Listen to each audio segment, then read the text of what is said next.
when will the kingdom of heaven come? Some people, when they pray, and on earth as it is in heaven, for example. But when is that going to happen? So some people would say, is it kind of literal that one day Jesus returns? And of course, and then when is that? And then there's also the other side, which is, no, it's purely symbolic. This return, this Jesus or heaven comes to earth, it's purely symbolic. Or it's both. Isn't it possible that someone that embodied Christ consciousness would return to celebrate when everybody else accepts that consciousness? Of course. But it isn't in the traditional sense. It's not like, we're going to all sit and hold hands and pray for Jesus to return so he can send us to hell. That's not actually the way this is going to go. Religion is saying Jesus is going to return, and watch out because that's Judgment Day. And it's like, what? Wait, who decided these interpretations? Only messed up people. And so their solution, their outcome isn't going to go very well because they're messed up. So I don't want a messed up interpretation. The interpretation is that someone attained the perfect Christ consciousness. Someone attained the divine. Krishna, Christ consciousness. And in attaining that consciousness, since we're all connected, this person said, because I've done it and you're part of me, you already got it too. Now it's time released. You just have to start letting it download. Can I get the stress released one? Where it kicks in as needed, like a great B complex. It starts kicking in when your body really goes into stress mode. Yeah, you can. You can actually do that. I would like that consciousness to step in. The problem is, I don't hear it.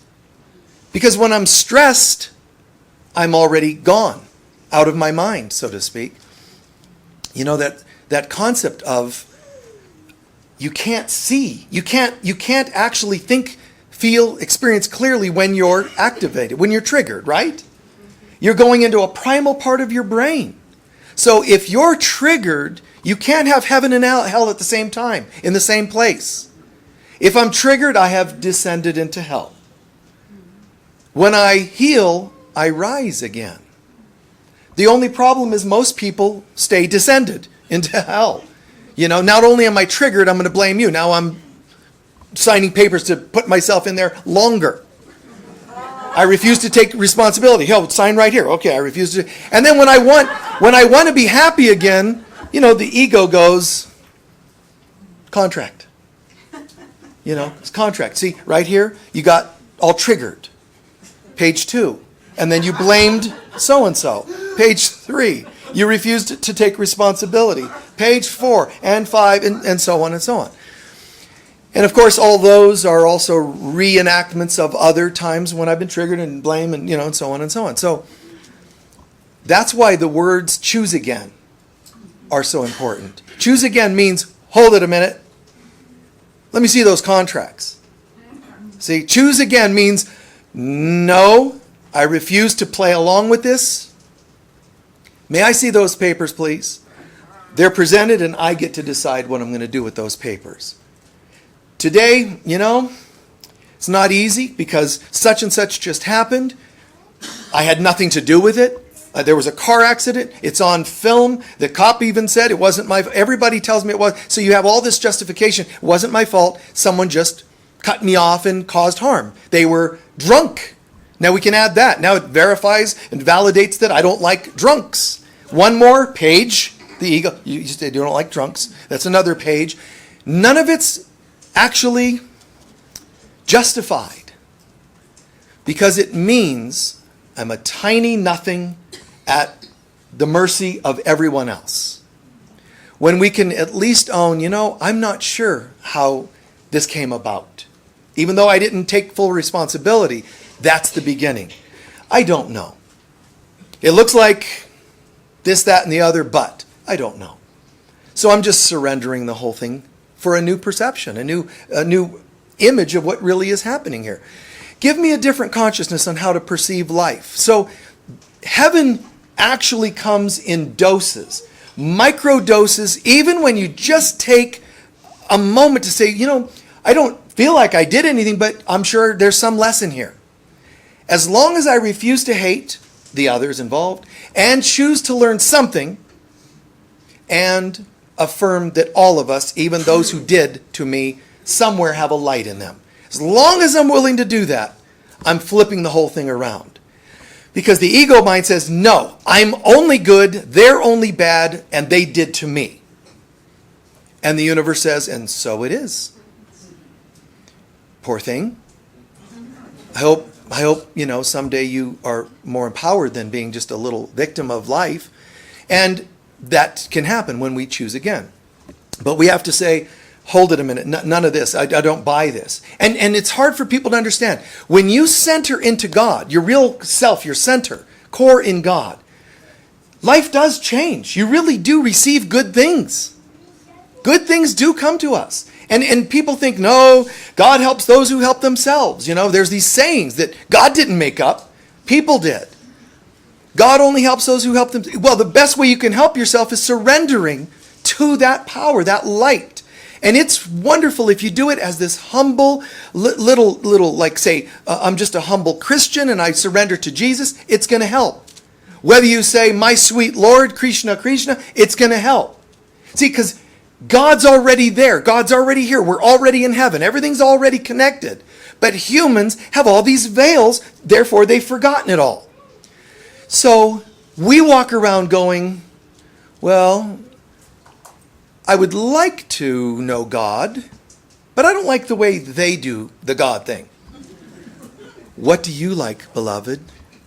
I like trees. Then God says, oh, right over here we have paganism. Step right over here into the pagan groups.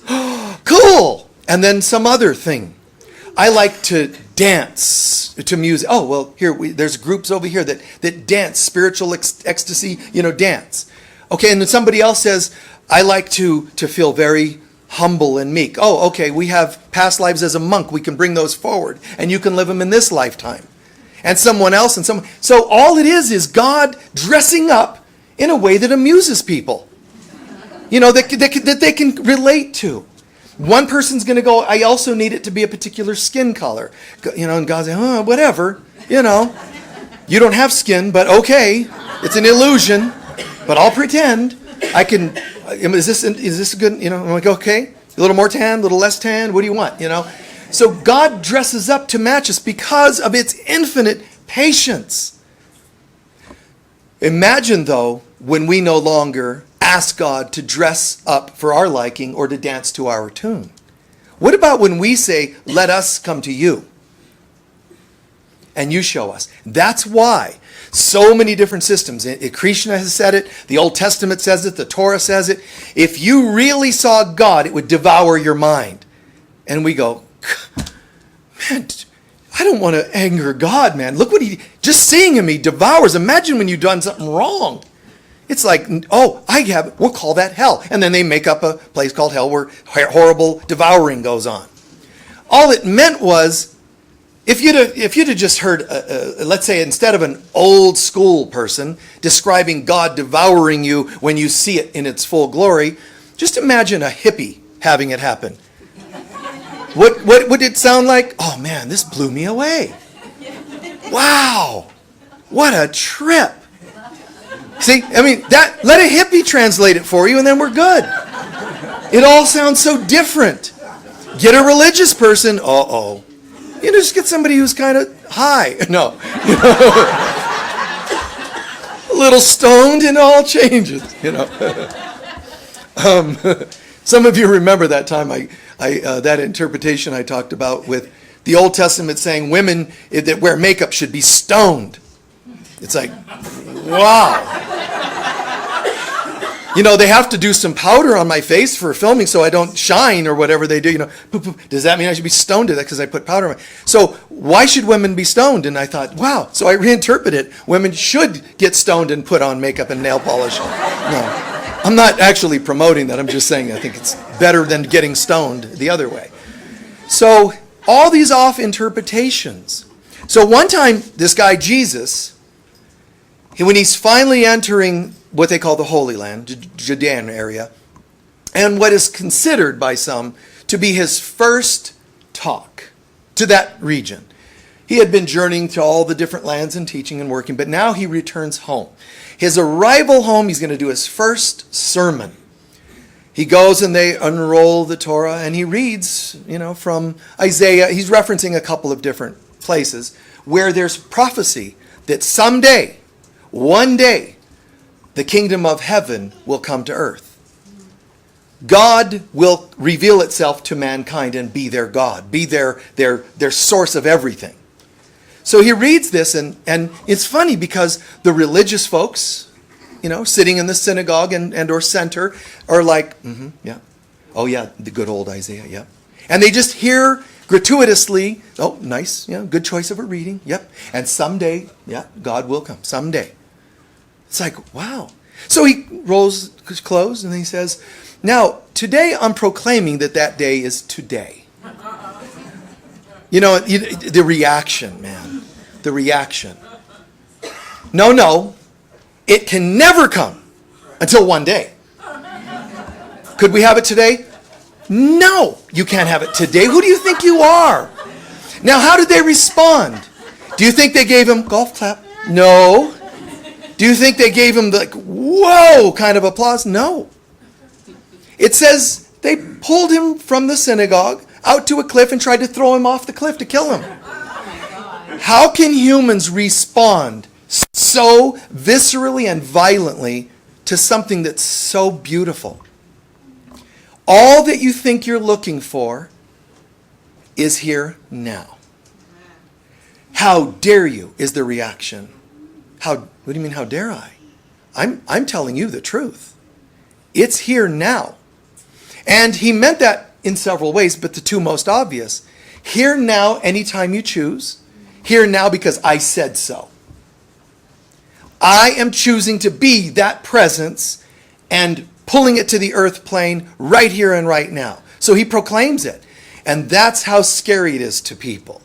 That's how scary it is if you say to your, and I don't advise you do this, say to your family members at your next family reunion, hey, what did you think about the wedding? For example, if it's a wedding.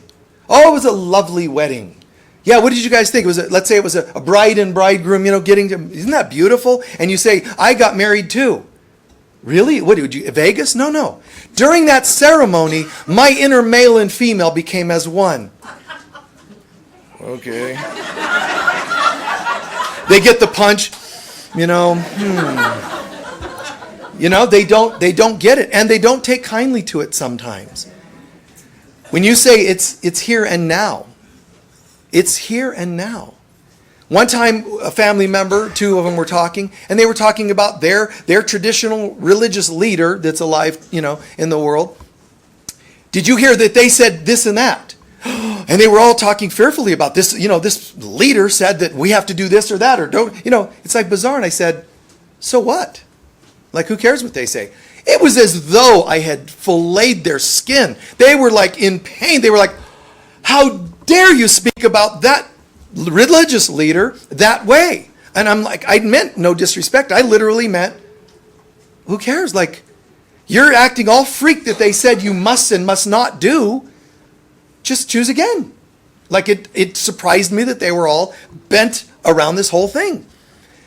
Your religious leader, if I stand here and say 9 things you really like and 1 you don't like, let it go. Just, let it pass. When you don't let it pass and you use that 1 to override the 9, you've got major problems. Because it means you're looking for something to stuff, negate, kill those 9. And that's very scary. So the people that said, let's toss him over a cliff for proclaiming the kingdom of heaven is here now. Guys, to me, that's very sad. I mean, that really, really speaks volumes to how, afraid people are. Yes, they're being hateful, but they're only being hateful because they're afraid. What are they afraid of? That we can actually experience, remember, feel God's presence right now. And that any person can say, I'm not going to just tell you a theory. Because if I only said, Jesus is saying, and I'm saying too, if I only said that you could experience it by choice, that's profound. But just in case you don't choose it, I'm going to be it.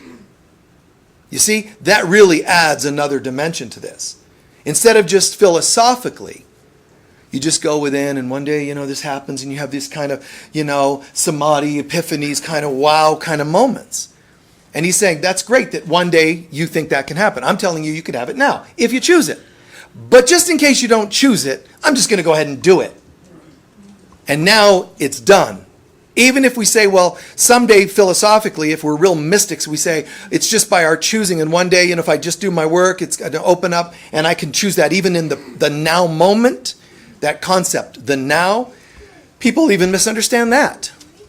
But instead of waiting for even that wonderful epiphany now moment, he goes the next step and says, just in case you don't get it or choose to get to that now moment, I'm going to just go ahead and be that presence. And that's profound. And that's partly why they have to kill him. But if they kill him and he's the symbol of our God now, then what's really happening? People are still so afraid of the divine within, which is why we're more afraid of our light than our darkness. People tried to kill, they can't really do it, but they attempted to kill the presence of God. Not just historically, they're doing it today. And we do it every day that we let fear rule our lives. Every day that we do let fear rule our lives, we're allowing ourselves to be the people in that center trying to throw off the cliff God's presence. So that means that there's a part of us that is rebellious. And what's the name of that part? The ego, that's all. It's not like we have to get all upset about it. It's just, that's the ego. And we can say, no, I don't have an ego. I don't believe in an ego. That's a negative concept. I don't want to do that. Okay, well, but that's your ego speaking. So how do you win that argument? Around and around. It's an ironic thing because we are God. We actually are a part of God, therefore we're God, for all intents and purposes. But you will never know that you are God until you can recognize the part of you that isn't God and choose against it and choose the one that is. You can't just if I just think positively, then I get to own the God part. You actually have to recognize there's a rebellious part and say no to it. Every time you try to feed an addiction, every time you overreact to something, every time you let fear in any way get the best of you. You have to say no to that. How? Not the way religions and mystics did it. No, it's terrible, it's bad. Don't make it powerful and then try to run from it. See it and just ask yourself. This is what Buddha called rational thinking. Just look at it and ask yourself, let's look at that. That thought process, that behavior. Do I like that? Is it serving me? Is it bringing me towards the thing I say I want? Just rationally ask. No, probably not. Would you like to let it go? And you're allowed to say, no. I want to be in a bad mood. And I don't want to be nice because then that person thinks they can get away with what they did. Oh, aren't you the great security force? Good job, So go ahead and overly protect yourself. Stomp them back. That ought to help. That's just going to be the karmic stuff and it coming full circle again. Hi, sweetheart. It's all right. Waving. All right.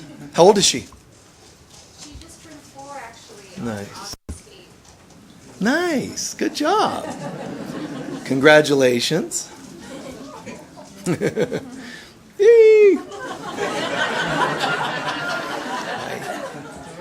You look like me.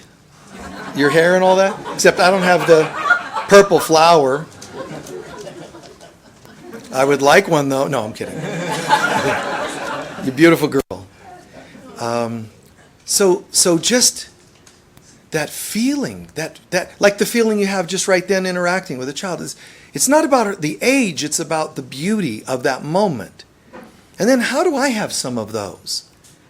And the ego convinces us that we're other than God created us to be. And every time I react the way I react when I say that doesn't feel like heaven. It can happen, but ask yourself if it serves you. Do you like it? Do you like the feeling? Do you like its effects? Other than this ulcer, yeah, I'm pretty happy with. No, mind, body, and soul, be honest. How are you with that? I don't, something's off. I don't like this feeling.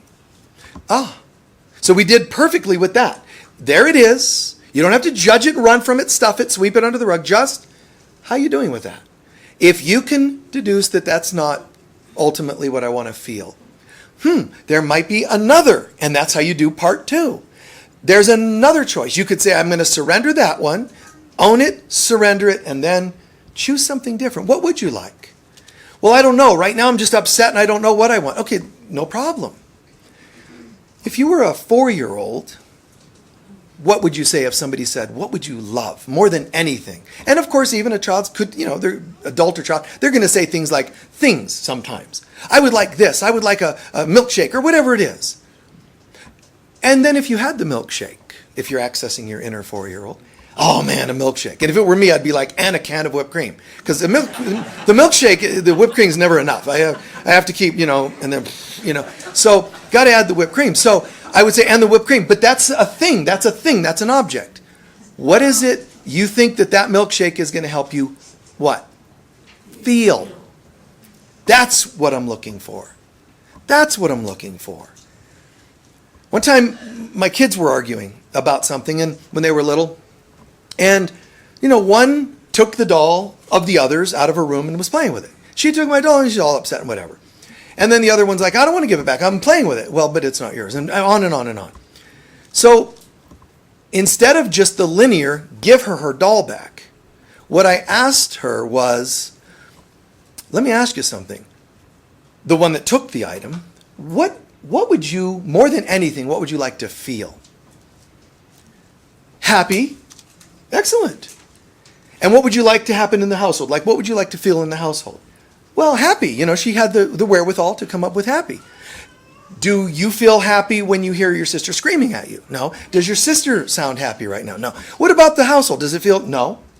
So that means taking the doll didn't actually get you what you wanted. Yeah, that's right. So keeping it and continuing the screaming, is that going to, or is giving it back and more peace coming in, is that going to bring us that? Yeah, giving it back. It was great stuff. I mean, they grew to hate me for these kinds of things. It's pretty funny. They use the wisdom, but they're like, couldn't he ever just say normal things? He always had to have a, let's talk about that. Or here's an example, a story or whatever. They come home from school hating a kid, and I'd say, well, and they'd say, just let us hate a kid, So this concept, it's easily said. Some people can't even say, heaven is here now. And this concept, here and now. Be here now. Great George Harrison song on his album, Living in the Material World. Be here now. Because the past, it's already gone. So be here now. It's a beautiful, contemplative kind of song.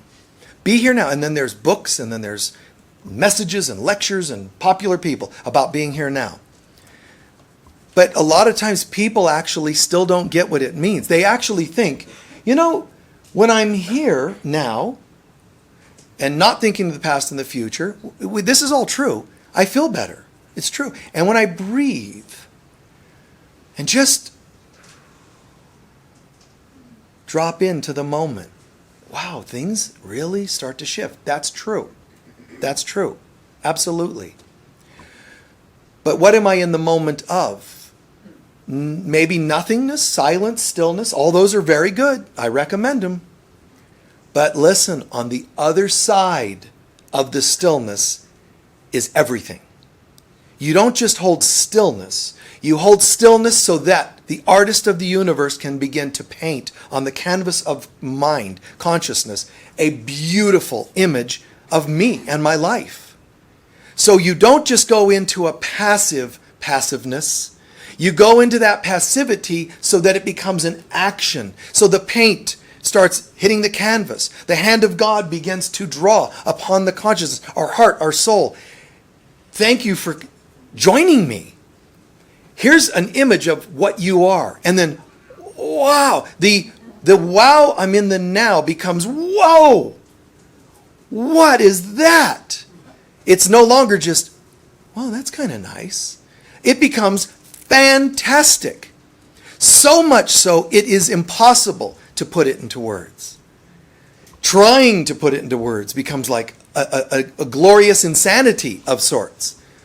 Kind of like Rumi would try to describe. It's like you're not going to get it. You can't. It's a dance, it's a giddiness, it's a joy, and words don't describe it. What is the thing that can't be described? It's beautiful. But you don't leave that space all out there. If you do it properly, you take your time, and you live a balanced life, that's important. Because if I don't live a balanced life and I have these spiritual epiphanies, it can destroy my nervous system. Like a Kundalini rising, sort of. Premature Kundalini rising. In the sense that if I don't live a healthy life, my body and soul, I'm talking your diet, your emotions, everything. If you don't live a healthy life and or have come from a lot of damage, psychological damage, nutritional damage, whatever else, and you've messed up your energy systems, they're already kind of frail, and you go and plug into God, which is way beyond 220. You plug into God, your wiring can't hold that kind of voltage. So you start to short circuit. That's why I tell people, let's start with being nice. Let's just start with being nice. Instead of, here's a technique that'll just, absolutely download the highest voltage you've ever experienced. As a good electrician, you wouldn't want to do that. You wouldn't say, let's put all the power we can through thin or frail wiring. They're just going to burn up. And so do we. Not because God is burning you up. God's just like sitting there, like, I am, bliss. You didn't come in there well prepared. You came in there broken and not willing to heal. This is partly what it means when Jesus had told us. When you want to go and pray to God and realize that you have some unhealed stuff, why don't you go and sort that out before you come to the altar? And a lot of people go, that's just weird. Why would he reject us coming to the altar and go heal issues? Why don't I just come to the altar and you heal them, God? That's why I was coming to the altar.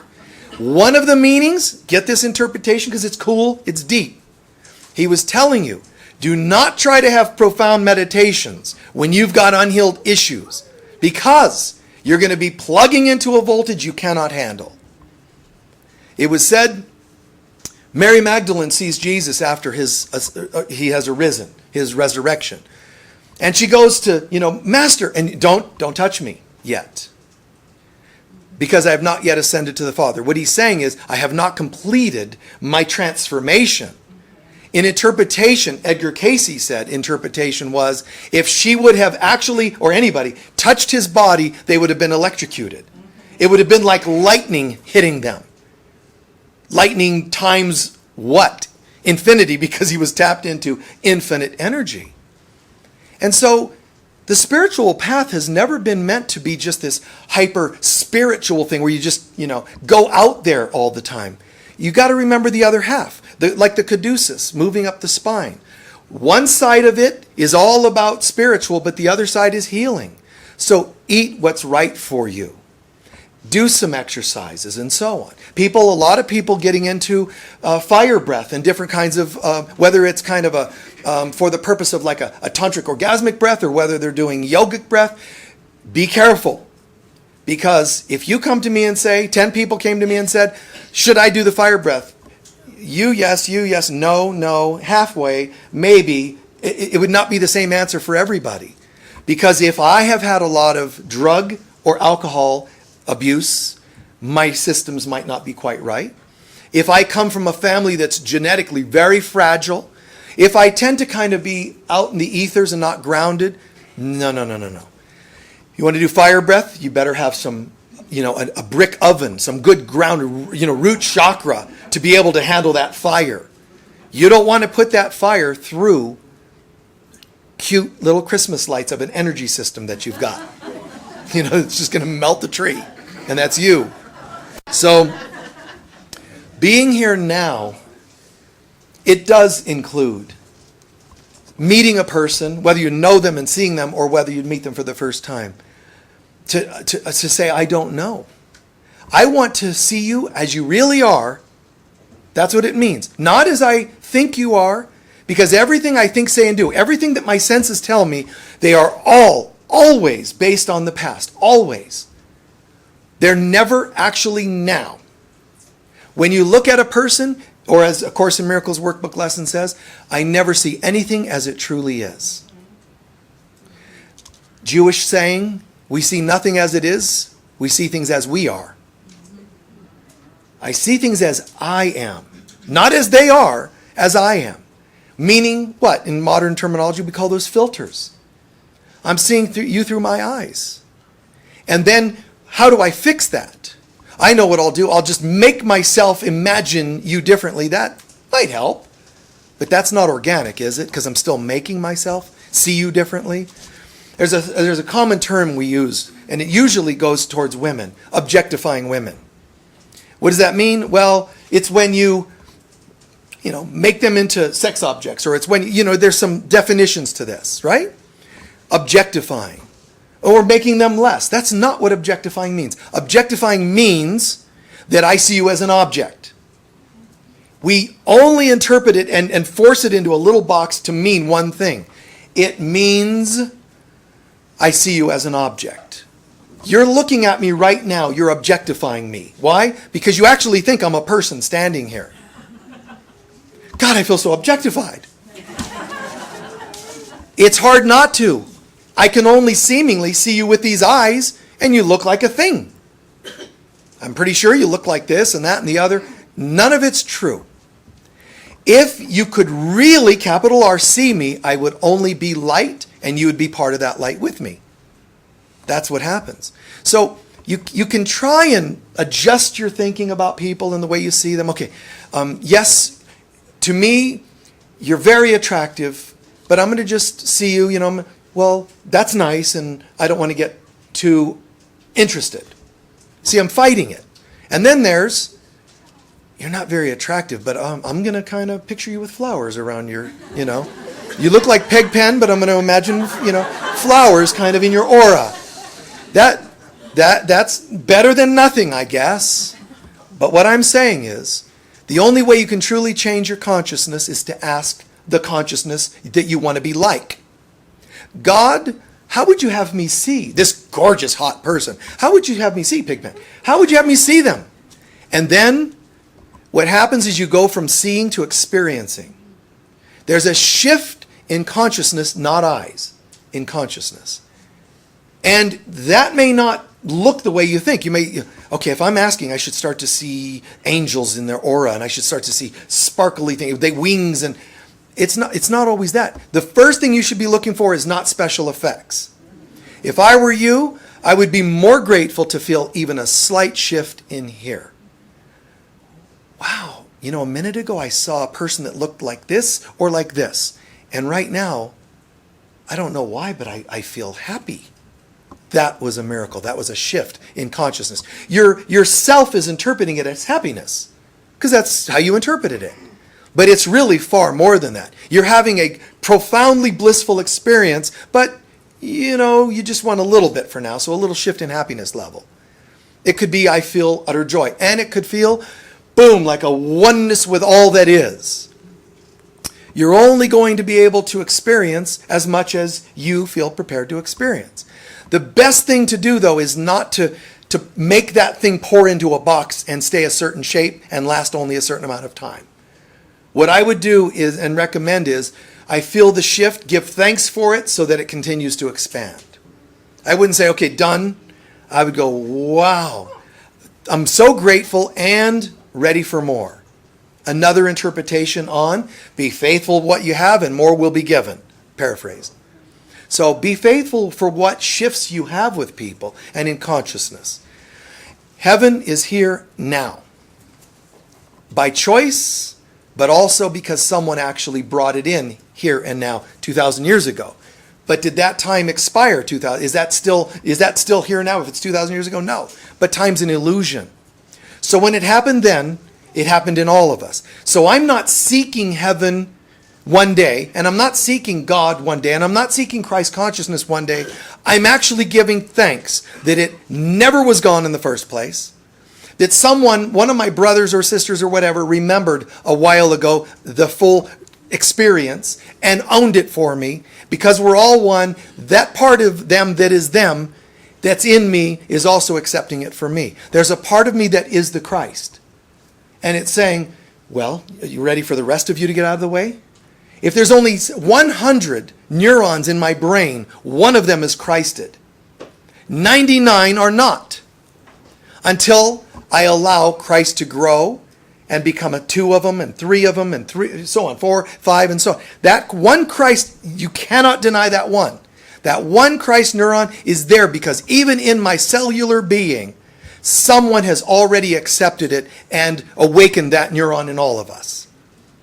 So now I let it grow and it becomes 2 and 3 and 4. Everybody's talking about the 100th monkey concept. That's fairly popular. The idea that once there's a ratio enough, there's a momentum enough, one has to fight 99. But when it starts to get on a roll and becomes 51, just as an example, we're over the hump and it's a little easier to go. 100th means, boom, it's now downloading everywhere. But this is an inevitability. It's not like I have to make those neurons happen. Come on, I see you. Start becoming activated and fight with the neurons in my brain. I don't have to do that. All I need to do is accept that the one is there, give thanks for it, and let it grow. How? Be nice. Be a nicer person. And if you truly are wanting to accept that God is here now, how are you doing with your diet today? Let the diet reflect more of that oneness. So you'll have a divine diet rather than a sold one. That, all the ones they sell you. So a divine diet would be, if I'm one with God, what would I eat today? And let it become an organic process. How would I speak to my beloved? As best you can. We're going to mess up. But when you mess up, what would that one part of me that is God do about that? I probably should apologize and make amends. Not obsessed that I screwed up. I saw that. And I will do my best to not repeat that, which is what amends is. Amends means to kind of make up for, but it also means, and I will not continue repeating that. That's complete transformation. Heaven is here now. Heaven is synonymous with God, yes. But God is synonymous with peace, love, joy. That means peace is here now. I'm so upset. I'm so conflicted. Peace is here now. I don't see it. How can I get to that place? Choose again. I don't like what I'm feeling here and whatever brought it about, even if I don't know what it is. This is not okay. I don't dig this. I'm going to surrender that and choose again. Something different. It's a process that we can all practice simply and regularly. Last week I went into that process as 3 steps, but also elaborated as a 5-step process. Not the 5-step healing process I often talk about. It's very, very similar, but I used different wording. The general idea is this isn't working. It's not peace in God. When I say it isn't working, I don't just mean to my standards. I mean it's not love. And I'm going to choose love instead. You don't have to do it in my wording. You don't have to do it in a way that appeals to me or anybody else. Just find your own way. I remember somebody who's real old school, dark, negative kind of energy, but, believed in God. When a friend of theirs was really going through the dark night, just really deep into alcoholism, deep into losing wife and family over the alcoholism, life was falling apart, house is gone and everything falling apart. I witnessed this really dark, dense, heavy, negative person say to that guy, that friend of theirs, you better talk to the man upstairs. See, this is their languaging. I think it's fine. But God's not a male. Stop it. This worked for those guys. One of them reached out to his friend and said, reach out to the man. Well, what do you mean? And I heard this person in all their seeming negativity say, well, just talk to God. And he was talking to him about let go of the old life. This guy wasn't even about that sort of thing. But it came through him in their languaging. Never shame the languaging, it's coming through. And even when it doesn't seem like it's coming through.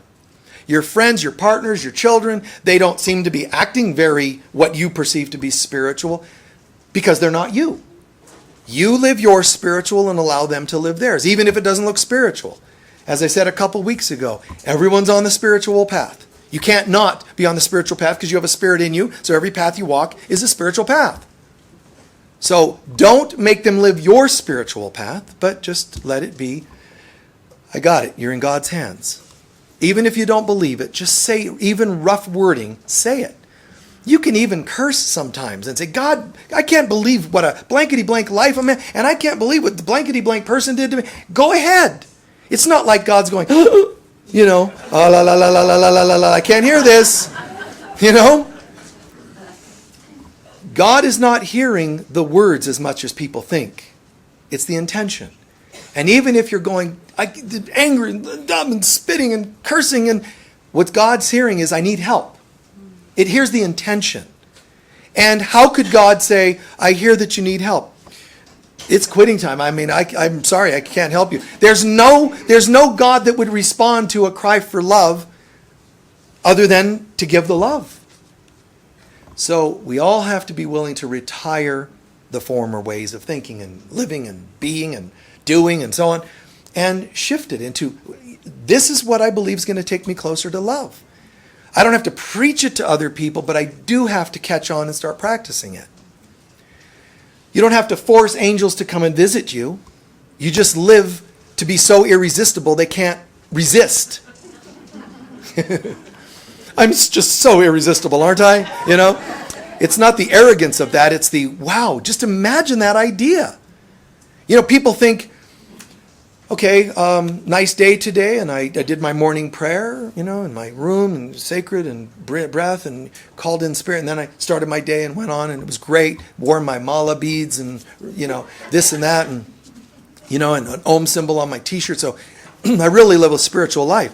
But then, when it's time for certain intimate kinds of things, which, you know, I'll use the word intimate, you'll understand, you know, in mixed audience here. So when you have a certain of intimate experience, it's kind of like, you know, God, why don't you just stay out there? I'm going to shut the door now because I got some fun things I'm going to be doing for a bit. Why do people think it's either or? If we really get it, what I'm going to do on this side of that door or on that side of that door should only be things that resonate with this presence. If you're not going to, you might want to look at that. I'm going to be doing some things that are totally not very spiritual, holy, or loving right now. Then I might want to rethink that as, maybe that's the stuff that's over here, and I'm trying to get over here. Yeah, but I really dig this. Okay, then just own that that's where you are right now. Don't call it holy. But that own, you know, I'd really like to get over there, but I'm not going to. I really want to hang with this for a bit longer. Even if that's an addiction.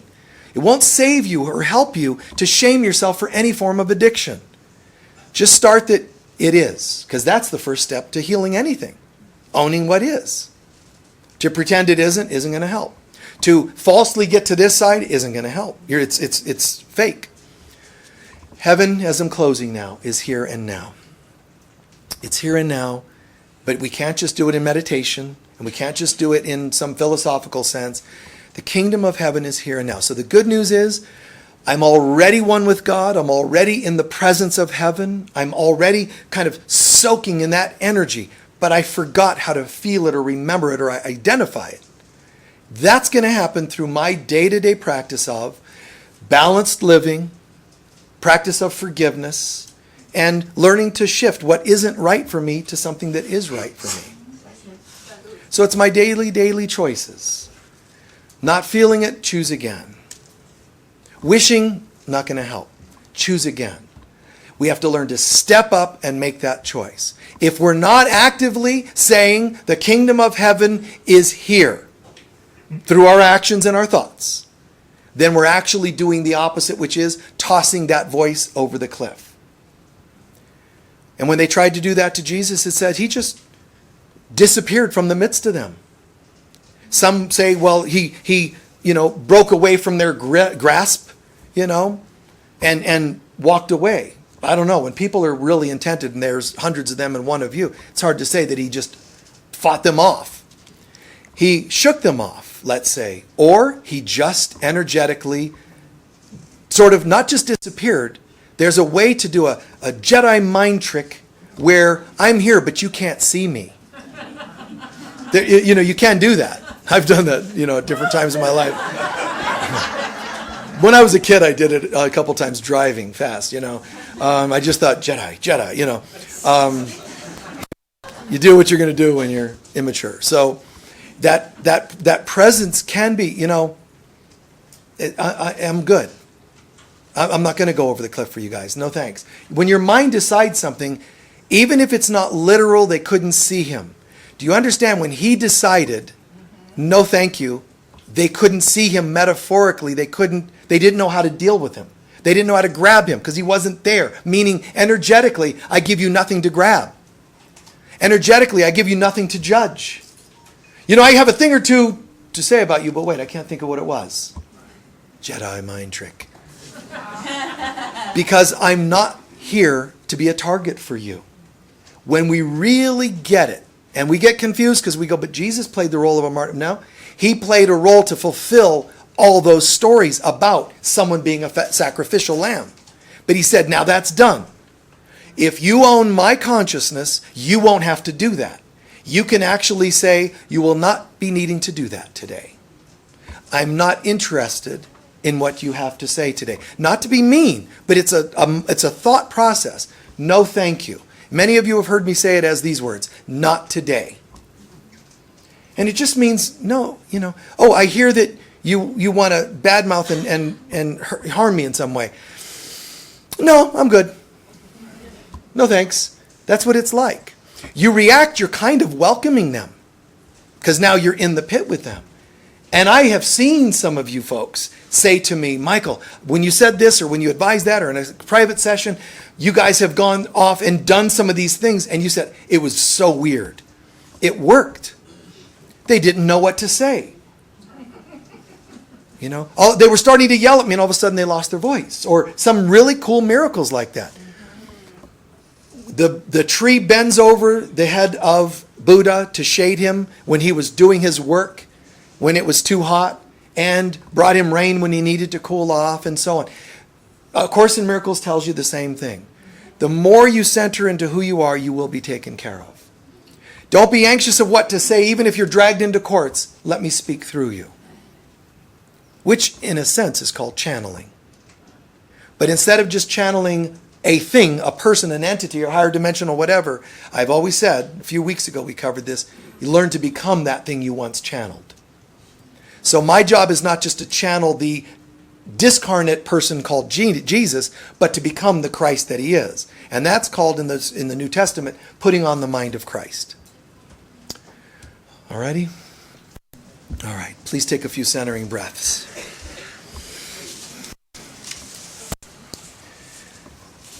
Just allow this to integrate a bit. Just let it soak in and integrate.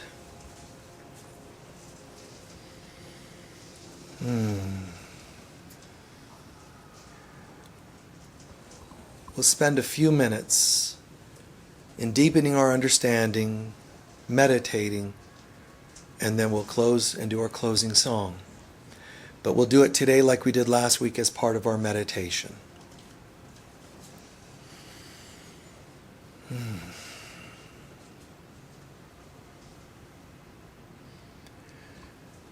In this meditation,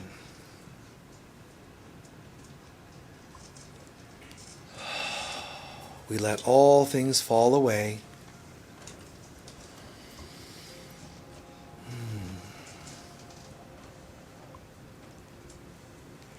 We just casually observe all the things we have thought, said, or done any time in the recent past. Today, yesterday, last week, last month. Things we've engaged in. Words, reactions. Anything that you could honestly say didn't resonate with Christ, God, presence. Let's just observe ourselves in our normal day-to-day stuff that slips. Offenses, defenses, reactions, fears.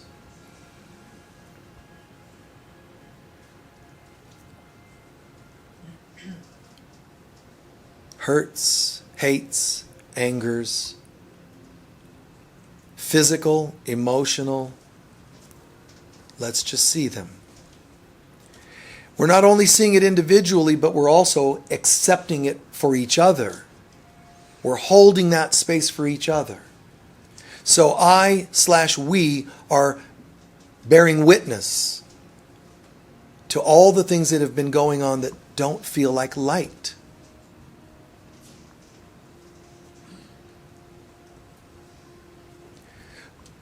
Be with them.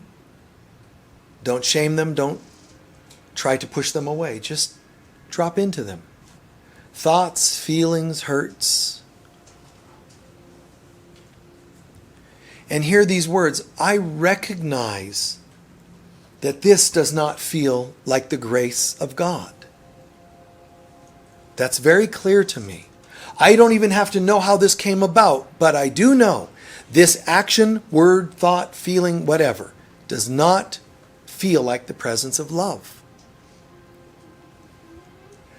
So I am choosing to give this to you, Father, Mother, God.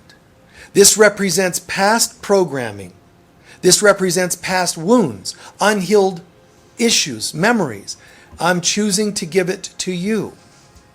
I don't need to be a slave any longer to those past reactions programs.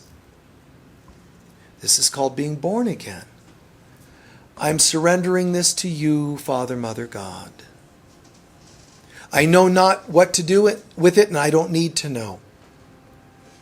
All I know is I have a choice to surrender it, and I'm doing so now. And just feel somehow energetically that you're emptying, entering the now moment, the first stages of the now moment. The humble, vulnerable, open, empty. I know nothing.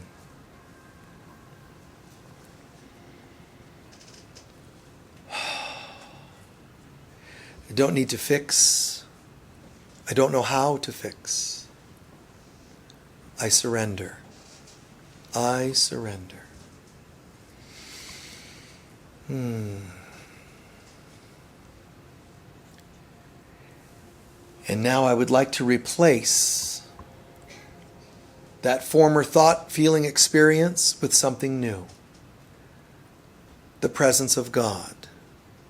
So we're actually calling in the Holy Spirit, Divine Mother of God, asking her presence to pour upon us. With each breath, she goes through our crown into our hearts on an inhale, and we fill up more. And the exhale, it washes over us, invigorating us, creating a light-based passion for life, creativity. It gives us things that are light-based that to say, to paint, to feel. We call in that presence, and it's growing and it's growing. Call in her presence in the form of a feeling. Instead of sadness, regret, shames, and so on, call it in as a feeling like peace and happiness. If you have any trouble calling it in, it means I still believe I'm not worthy. I'm still trying to toss it over the cliff. Keep downloading with every breath for the next half minute the presence of divinity. And in the back of your doing that, there's this chant coming from heaven itself that's holding space that you can do this, you can accomplish this, that you are. The kingdom of heaven is at hand. It's here now. All of heaven is commanding this, not requesting it. It holds it as an affirmation. The kingdom of heaven is factually here and now. Breathe it in. It begins to mend neurons, nerves, cells, DNA. It begins to make all things right. My past washes further clean, and a new anticipation of a new life comes to me now. Be as children, excited for the good things in life. Act excited. Act excited when you get to see your friends. Feel anticipation. I am truly an unlimited being.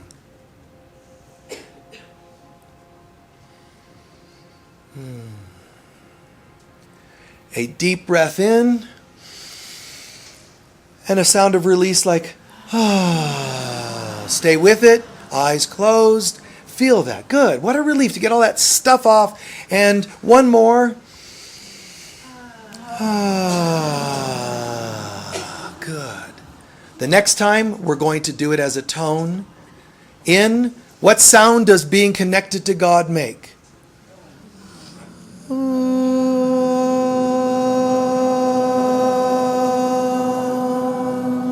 Keep going. Be the presence of God. Make the sound that angels make when they see each other. Make the sound that angels make when they're in the presence of each other, when they're in the temple of God. The consciousness of God. What sound do God messengers make? What sound do their wings make by vibrating? What sound do angels make when they see conflict and war?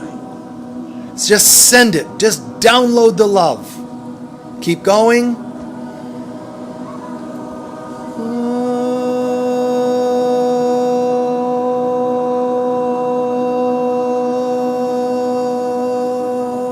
Keep going.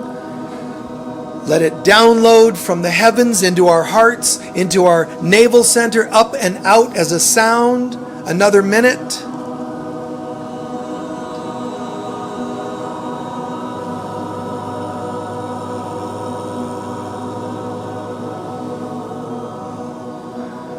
Keep going.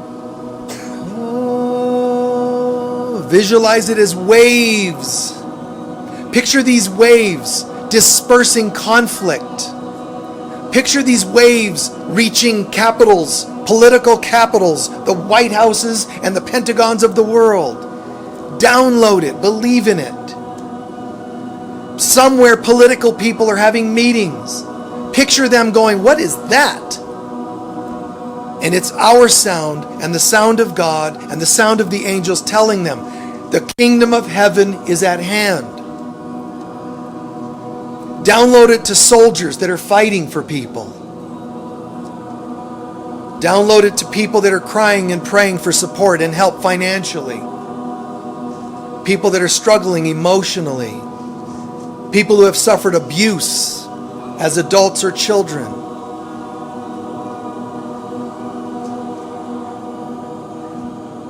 No stone left unturned. Vibrations of love under every rock, into every particle, every cell, mineral, plant, and so on.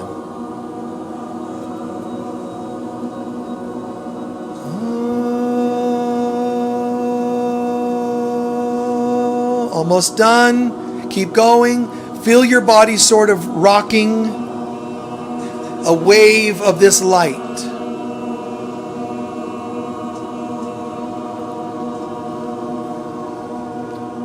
Waves of light. And then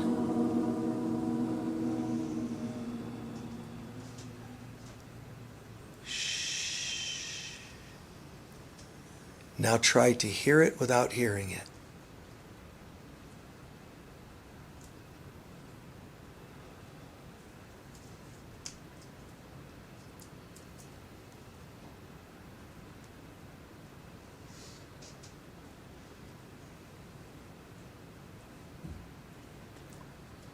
Stay with that and imagine an angel in front of you that leans forward and puts a finger to its mouth saying, shh, the kingdom of heaven is at hand.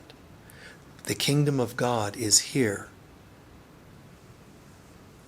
And says, you are part of God and you are very holy.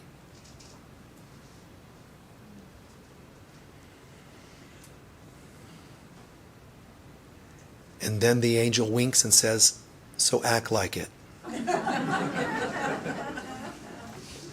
And so it is.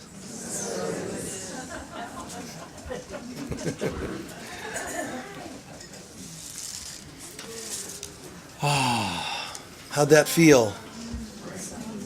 Good. And every bone and every particle, just really let that vibration set in.